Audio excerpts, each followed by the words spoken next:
जबलपुर का एक नया ही रूप देख रहा हूं। मैं देख रहा हूं जबलपुर में जोश है, महाकौशल में मंगल है, उमंग है, उत्साह है। ये जोश, ये उत्साह दिखाता है कि महाकौशल के मन में क्या है।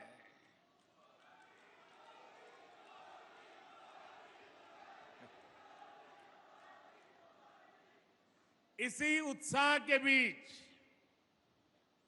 आज पूरा देश वीरांगना रानी दुर्गावती जी की 500वीं जन्म जयंती मना रहा है। रानी दुर्गावती गौरव यात्रा के समापन अवसर पर मैं उनकी जयंती को राष्ट्रीय स्तर पर मनाने का आह्वान किया था। आज हम सभी इसी उद्देश्य से यहां एकत्र हुए हैं, एक पवित्र कार्य करने के लिए एकत्र हुए हैं, हमारे पूर्वजों का ऋण चुकाने के लिए इकट्ठे हुए हैं। थोड़ी देर पहले ही यहां रानी दुर्गावती जी की उनके भव्य स्मारक का भूमि पूजन हुआ है और मैं अभी वो कैसे बनने वाला है, शिवराज जी मुझे डिटेल में अभी उसका पूरा मैप दिखा रहे थे। मैं पक्का मानता हूं ये बनने के बाद हिंदुस्तान की हर माता को, हर नौजवान को इस धरती पर आने का मन कर जाएगा। एक प्रकार से यात्रा धाम बन जाएगा। रानी दुर्गावती का जीवन हमें सर्वजन हिताय की सीख देता है, अपनी जन्मभूमि के लिए कुछ कर गुजरने का हौसला देता है। मैं रानी दुर्गावती जयंती पर पूरे आदिवासी समाज को, मध्य प्रदेश को और 140 करोड़ देशवासियों को बहुत बहुत बधाई देता हूं।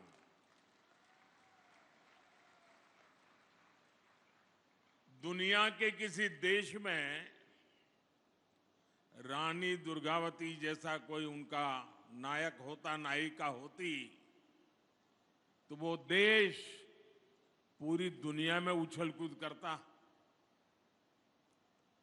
आजादी के बाद हमारे देश में भी यही होना चाहिए था, लेकिन हमारे महापुरुषों को भुला दिया गया। हमारे इन तेजस्वी, तपस्वी, त्याग और तपस्या की मूर्ति ऐसे महापुरुषों को, ऐसे वीरों को, वीरांगनाओं को भुला दिया गया। मेरे परिवारजनों, आज यहां कुल 12,000 करोड़ रुपए से अधिक के विकास कार्यों का शिलान्यास और लोकार्पण हुआ है। पानी और गैस की पाइपलाइन हो या फिर 4 लेन सड़कों का नेटवर्क, ये लाखों लाख लोगों का जीवन बदलने वाले प्रोजेक्ट है।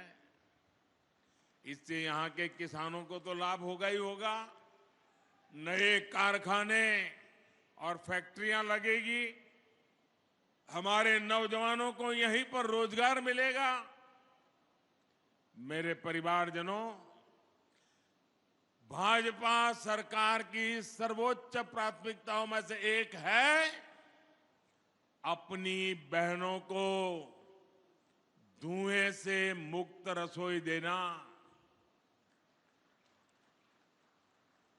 कुछ लोगों ने रिसर्च करके कहा है कि जब एक मां खाना पकाती है और धुएं वाला चूल्हा है, लकड़ी जलाती हैं, या कोयला जलाती है तो 24 घंटे में खाना पकाने के कारण, उस धुएं में रहने के कारण उसके शरीर में 400 सिगारेट का धुआं जाता है। क्या मेरी माताओं बहनों को इस मुसीबत से मुक्ति मिलनी चाहिए कि नहीं मिलनी चाहिए? जरा पूरी ताकत से बताइए। माताओं बहनों की बात है। मेरी माताओं बहनों को रसोई घर में धुएं से मुक्ति मिलनी चाहिए कि नहीं मिलनी चाहिए? क्या ये काम कांग्रेस पहले नहीं कर सकती थी? नहीं किया। उनको माताओं बहनों की, उनके स्वास्थ्य की, उनकी तबीयत की परवाह नहीं थी। भाइयों बहनों, गरीब परिवार की करोड़ों बहनों को हमने इसीलिए बड़ा अभियान चलाकर उज्ज्वला का मुफ्त गैस कनेक्शन दिया है। वरना पहले तो गैस का एक कनेक्शन लेना है ना, तो एमपी के घर चक्कर काटने पड़ते थे। और आपको तो याद है, रक्षाबंधन के पर्व पर भाई बहन को कुछ भेंट देता है, तो रक्षाबंधन के पर्व पर हमारी सरकार ने सभी बहनों के गैस सिलेंडर सस्ता कर दिया था।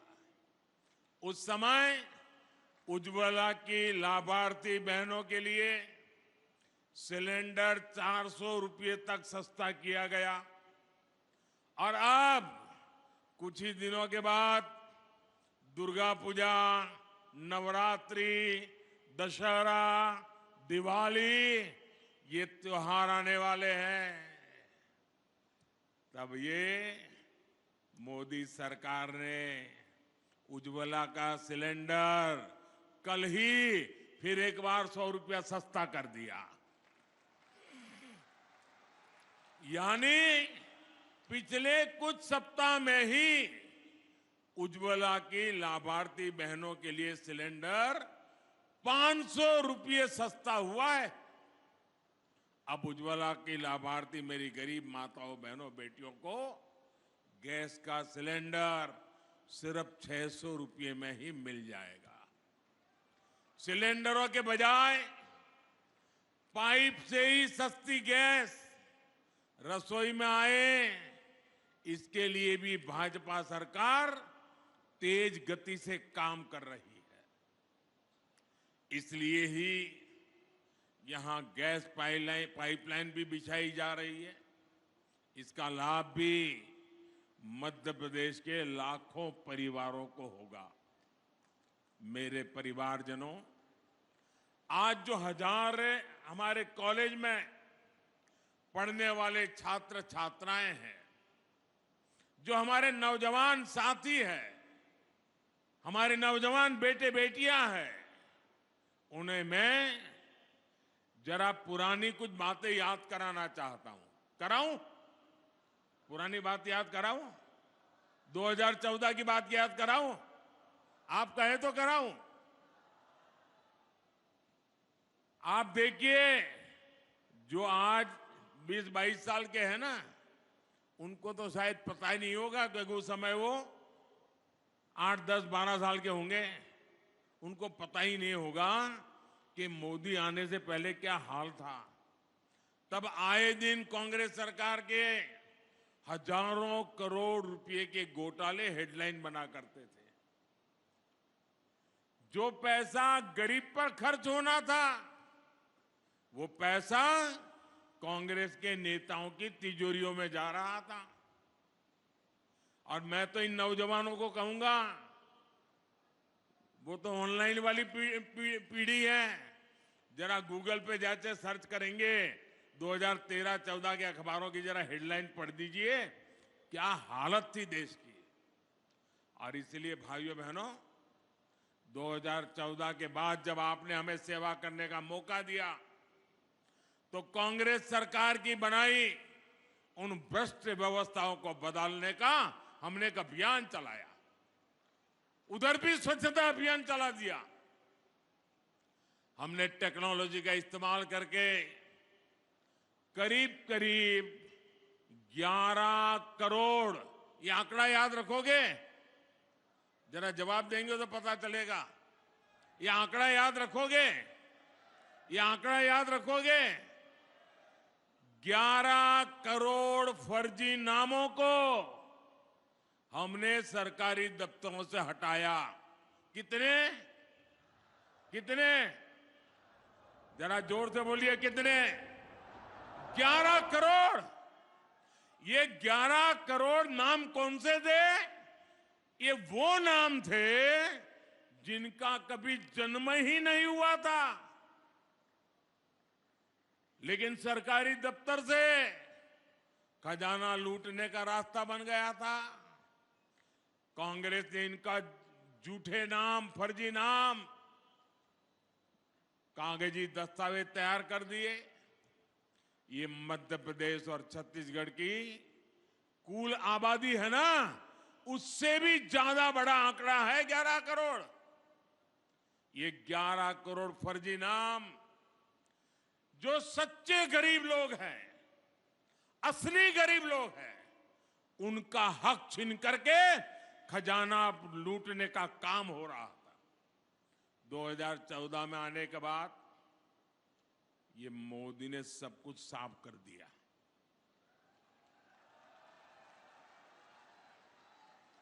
ये लोग गुस्सा करते हैं, इसका कारण भी यही है कि उनकी कटकी बंद हो गई है, कमीशन बंद हो गया है। मोदी ने आकर के सब साफ कर दिया। न गरीबों का पैसा लूटने दूंगा, ना ही कांग्रेस का खजाना, कांग्रेस के नेताओं की तिजोरी भरने दूंगा मैं। हमने जनधन, आधार और मोबाइल की एक ऐसी त्रिशक्ति बनाई कि कांग्रेस का भ्रष्ट तंत्र तहस नहस हो गया। आज इस त्रिशक्ति की वजह से 2.5 लाख करोड़ रुपए से ज्यादा, ये आंकड़ा भी जरा मैं दोबारा पूछूंगा आपको, 2.5 लाख करोड़ रुपए से ज्यादा जो गलत हाथों में जाते थे, चोरी होते थे, उसको बचाने का काम मोदी ने किया है। कितने? कितने? 2.5 लाख करोड़। कितने? 2.5 लाख करोड़। आज गरीबों का पैसा गरीबों के हित में काम आ रहा है। उज्ज्वला का सिलेंडर सिर्फ 500 रुपए में देने के लिए केंद्र सरकार आज करोड़ों रुपए खर्च कर रही है। करोड़ों परिवारों को मुफ्त राशन मिले, इस पर भी 3 लाख करोड़ रुपए खर्च किए जा रहे हैं। ये 3 लाख करोड़ रुपए तिजोरी से इसलिए देते हैं कि कोई मेरी गरीब मां का बच्चा रात को भूखा नहीं सोना चाहिए, गरीब का चूल्हा जलते रहना चाहिए। आयुष्मान योजना के तहत देश के करीब 5 करोड़ परिवारों का मुफ्त इलाज हो चुका है। इसके लिए भी 70,000 करोड़ रुपए सरकार ने आपके आयुष्मान कार्ड के लिए खर्च किए हैं। किसानों को सस्ता यूरिया मिले। दुनिया में यूरिया की थैली 3,000 में बिकती है, मोदी 300 से भी कम में देता है, और इसलिए खजाने से 8 लाख करोड़ रुपया केंद्र सरकार ने खर्च किया है ताकि मेरे किसानों पर बोझ न पड़े। पीएम किसान सम्मान निधि के तहत भी 2.5 लाख करोड़ रुपए सीधा किसानों के बैंक खाते में जमा किया जा चुके हैं।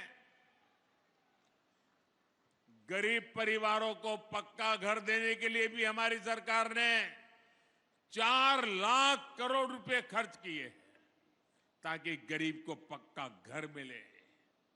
आज भी आपने देखा अभी इंदौर में गरीब परिवारों को आधुनिक तकनीक से बने हुए मल्टी स्टोरीड 1000 पक्के घर देने का काम अब भी किया मैंने।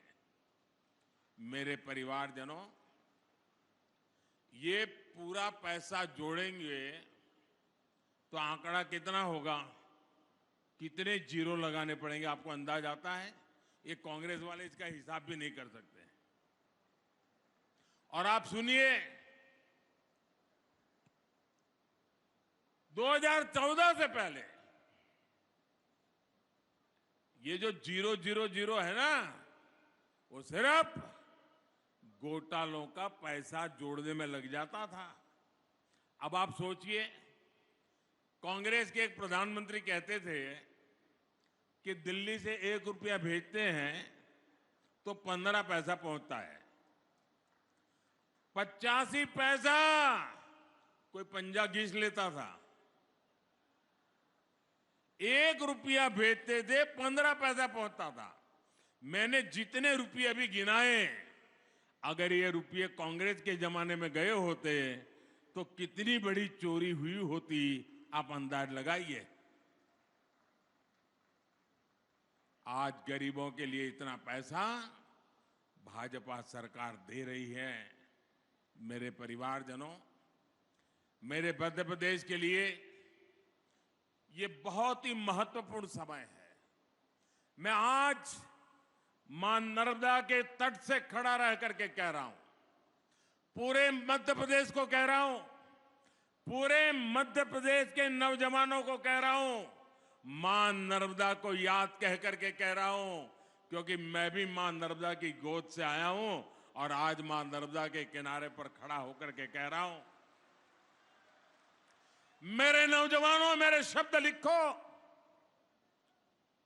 मध्य प्रदेश आज एक ऐसे मुहाने पर है जहां विकास में कोई भी रुकावट, उसके विकास की गति में कोई भी गिरावट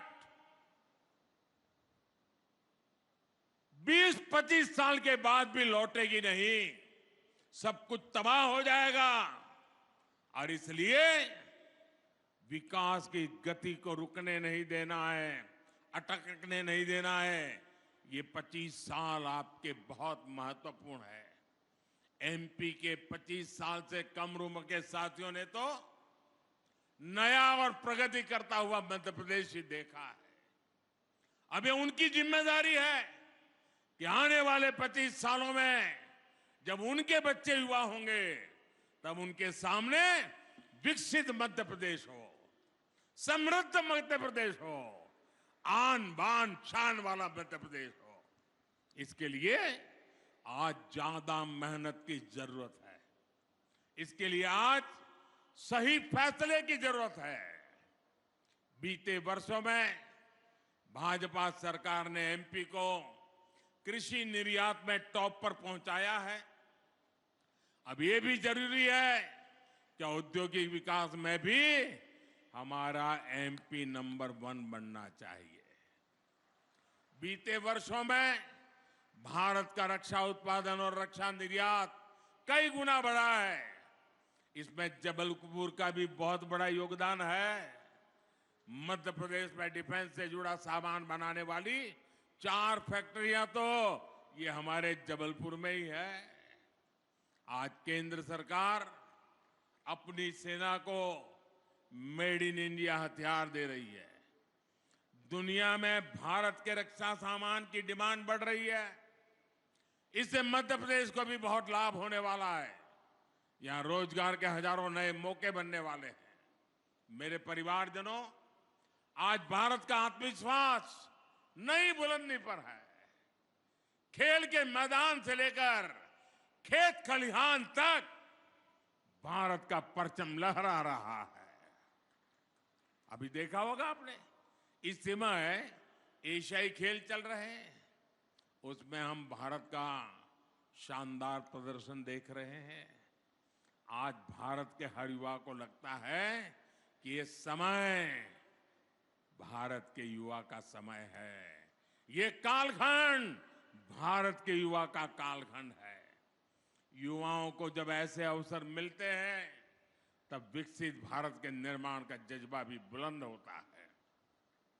तभी भारत G20 जैसे भव्य विश्व आयोजन इतने गौरव के साथ करा पाता है। तभी भारत का चंद्रयान वहां पहुंचता है जहां कोई देश नहीं पहुंच पाया।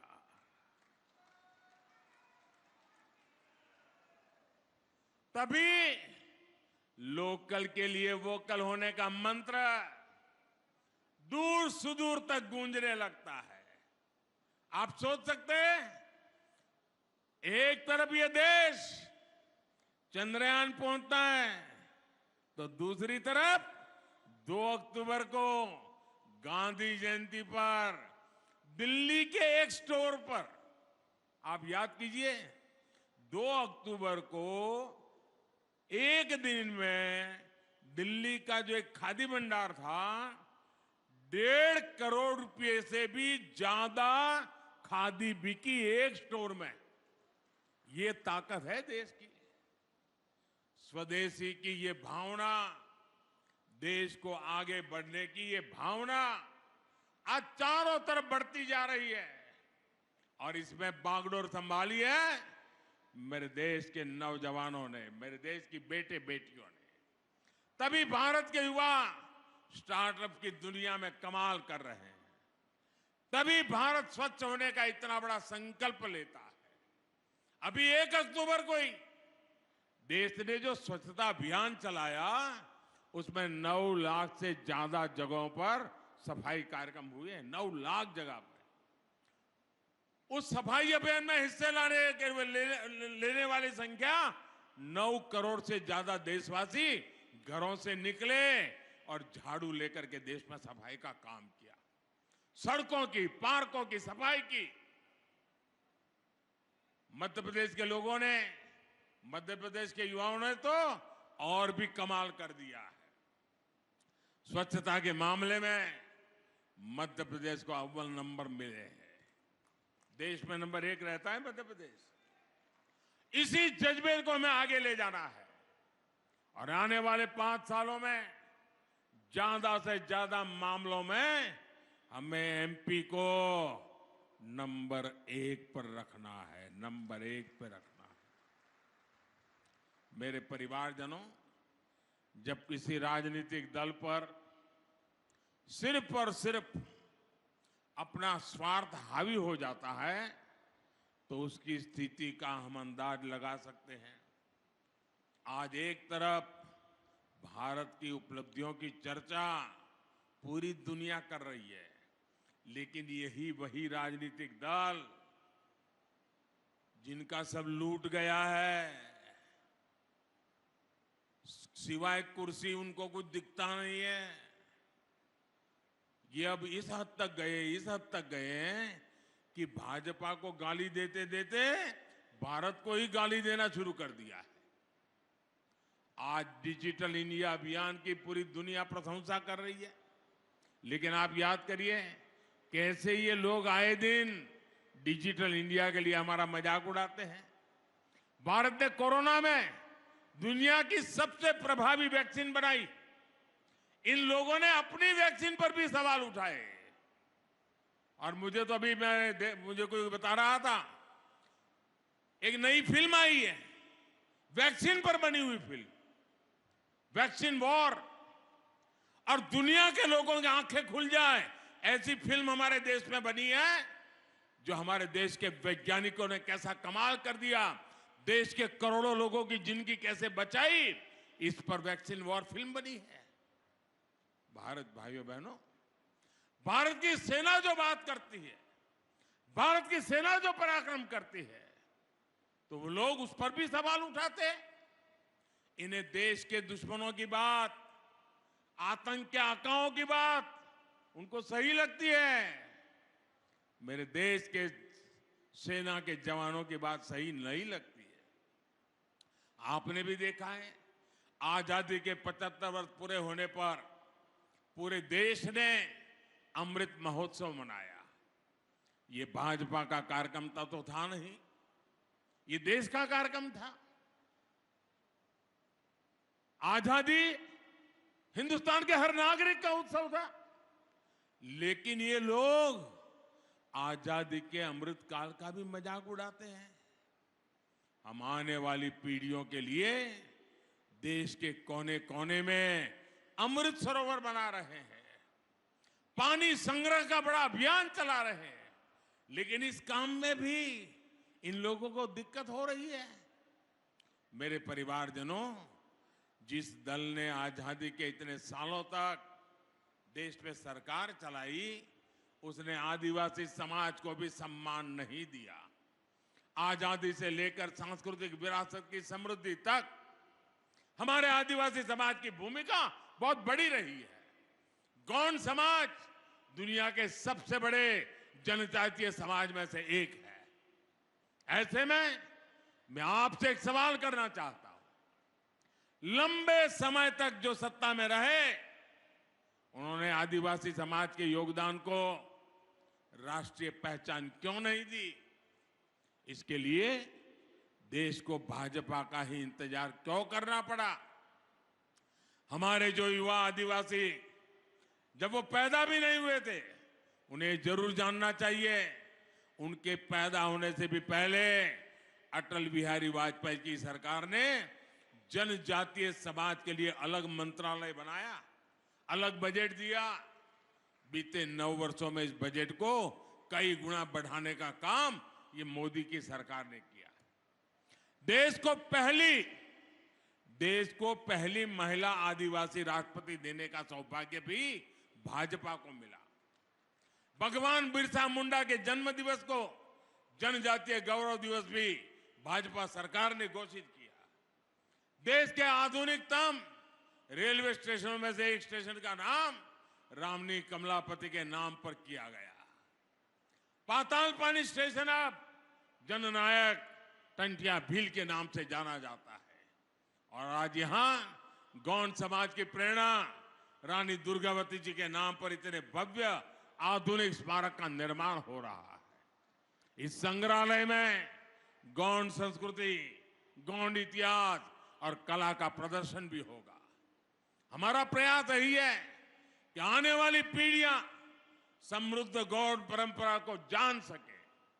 मैं जब दुनिया के नेताओं से मिलता हूं तो उन्हें गौंड पेंटिंग भी उपहार में देता हूं। जब वे इस शानदार गौंड कला की प्रशंसा करते हैं तो मेरा माथा भी गर्व से ऊंचा हो जाता है। साथियों, आजादी के बाद दशकों तक जिस दल देश में सरकार में बैठा रहा, उसने सिर्फ एक ही काम किया, एक ही परिवार की चरण वंदना, एक परिवार की चरण वंदना करने के सिवाय उनको देश की परवाह नहीं थी। देश को आजादी सिर्फ एक परिवार ने नहीं दिलाई थी। देश का विकास भी सिर्फ एक परिवार ने नहीं किया है। ये हमारी सरकार है जिसने सभी का मान रखा, सम्मान रखा, आदर किया, सभी का ध्यान रखा। ये भाजपा सरकार है जिसने महू सहित दुनिया भर में डॉक्टर बाबा साहब आंबेडकर से जुड़े स्थानों को पंचतीर्थ बनाया है। मुझे कुछ सप्ताह पहले सागर में संत रविदास जी की स्मारक स्थली के भूमि पूजन का भी अवसर मिला है। ये सामाजिक समरसता और विरासत के प्रति भाजपा सरकार की प्रतिबद्धता को दिखाता है। साथियों, परिवारवाद और भ्रष्टाचार को पालने पोसने वाले दलों ने आदिवासी समाज के संसाधनों को लूटा है। 2014 से पहले सिर्फ 8-10 वन उपजों पर ही एमएसपी दिया जाता था। बाकी वन उपजों को औने पौने दाम पर कुछ लोग खरीदते थे और आदिवासियों को कुछ नहीं मिलता था।